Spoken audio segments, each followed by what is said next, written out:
गळा दाबला, कानाखाली मारली, काळी जादू केल्याचा आरोपही केला. पाकिस्तानातून आलेल्या सीमा हैदरला या व्यक्तीनं थेट मारहाण केलीये. पाकिस्तानी नागरिक देश सोडून जात असताना या घटनेनं अख्खा देश हादरलाय. सीमाच्या घरात घुसून या व्यक्तीने सीमावर हल्ला का चढवला? हल्ला करणारी ही व्यक्ती नेमकी आहे तरी कोण? याचा सविस्तर आढावा या व्हिडिओतून घेणार आहोत.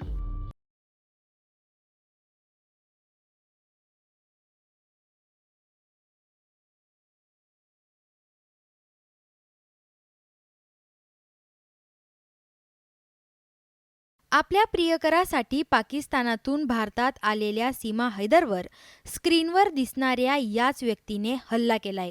सीमाने नोएडात राहणाऱ्या सचिन मीनाबरोबर संसार थाटलाय. सीमा आपल्यासोबत 4 लेकरांना सोबत घेऊन भारतात आली होती. सीमाने सचिनसाठी हिंदू धर्मही स्वीकारला. नंतर दोघांनी रीतसर हिंदू रीतिरिवाजानुसार लग्नही केलं. सीमाला आत्ताच 1.5 महिन्यांपूर्वी बाळ झालंय. सीमाने भारतात अनधिकृत एंट्री मारली होती. पाकिस्तानातून नेपाळ आणि नेपाळच्या काठमांडू मार्गे ती भारतात आली होती.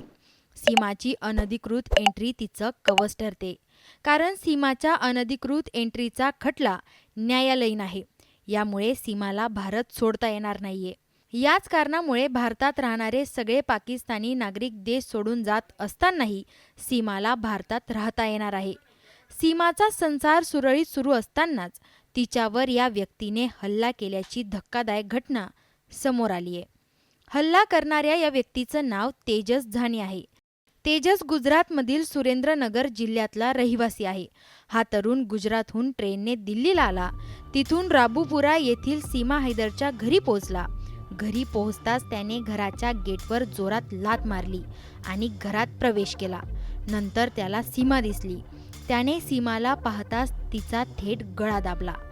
गळा दाबून तेजसने सीमाला 3-4 चापटही मारल्या. यामुळे ती प्रचंड घाबरली. घाईघाईत तिने घरातला अलार्म वाजवला. अलार्मचा आवाज ऐकताच सीमाच्या कुटुंबातील इतर सदस्यांनी घटनास्थळी धाव घेतली. त्यांनी हल्लेखोराला मारहाण केली.